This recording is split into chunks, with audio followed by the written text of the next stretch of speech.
Hello, America. I'm just moving the latest bill on how to spend our money. This isn't the last one. This is the one that came out today on how to spend our money.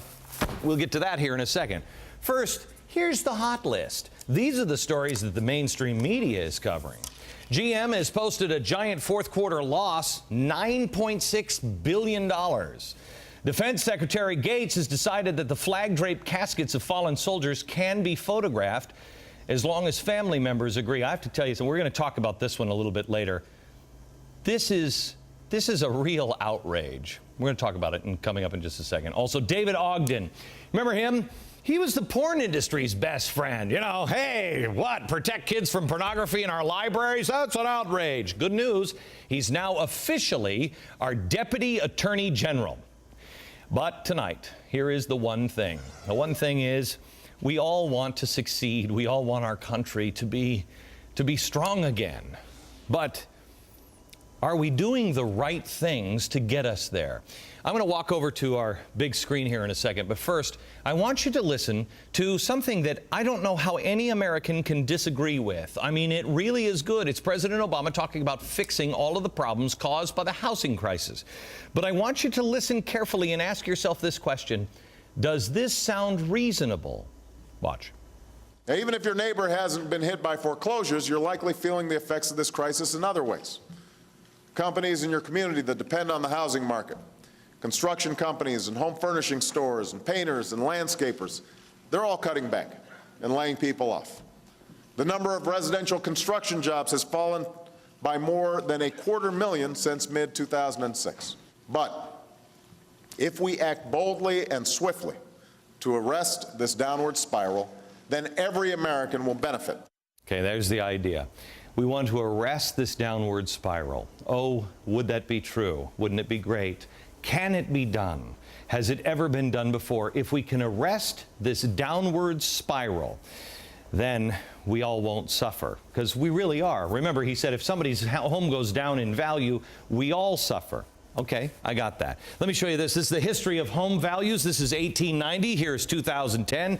Thousands of dollars. This is a pretty critical line. This is adjusted for inflation. This is $100,000 at this end, all the way across. Now, here we go. Let's start in 1890 and look at the price of homes. Here we have World War I. This is when the Fed is first introduced in Congress. They reject it, and it starts to fall apart. The Fed says, no, really, we can stop it, and so we put it up here, the Fed, and then it falls apart again. Does the Fed actually do any good?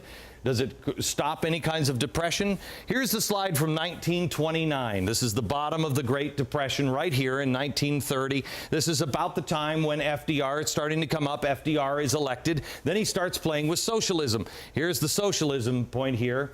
Then we go to the next place, which is the beginning of World War II. This is 1949. What happened to this slide? 1941. What happened here? Right here in 1936, the Supreme Court rules in favor of one of the New Deal programs, which FDR had, which was giving great control to the unions in businesses all across the country. The Supreme Court says, yes, it's constitutional. It destroys business and drives us into a second Great Depression. What gets us out of that Great Depression is 1941. And World War II. But as you see, it doesn't really come back up. Here we slide at the end of of World War II. We come back down. We're changing our economy, and then it comes back up to where the market wants it to be, right around this line at $100,000 for your house in adjusted money. You'll see that we also have our peaks. Here's the 1970s boom, where everybody's buying houses. This is what we paid for when it comes back down into the 1980s. But notice this line. Where are the peaks and valleys? Because now I'm going to show you the 80s boom, the 90s boom, and then we're going to go to where we are today. Here it is. Next boom, all the way up to the 2006 peak. This is where we have been, all the way up here. Now we're starting to fall down when the president says to us, we've got to stop this downward spiral. It's right here. This is the point to where Barney Frank has said we're going to stop the downward spiral, and we're going to give people money who haven't been paying their mortgage. At this point, for the people who are paying their mortgage, at this point, people who are paying taxes, Every month, when you write a check out to the federal or to your mortgage company and you're paying it, you might as well write a second check for the deadbeat down the street or the person who lost his job or whatever it is. You write another check for $100 for all of the people who aren't paying their mortgage every single month.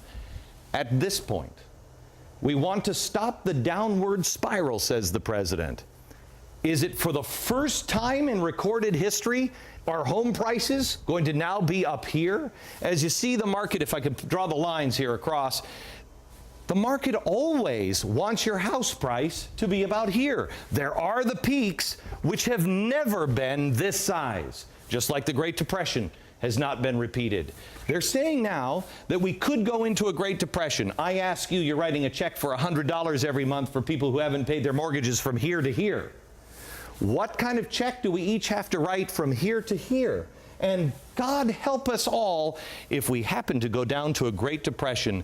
How much money is the United States government going to be on the hook for? And how much money are we going to take out of our children's checks to get all the way down here? I asked you at the beginning to listen to this audio and ask yourself, does this sound reasonable? I want you to listen to it one more time and ask yourself the same question now with this information. Does this sound reasonable? Now, even if your neighbor hasn't been hit by foreclosures, you're likely feeling the effects of this crisis in other ways. Companies in your community that depend on the housing market, construction companies and home furnishing stores and painters and landscapers, they're all cutting back and laying people off. The number of residential construction jobs has fallen by more than 250,000 since mid-2006.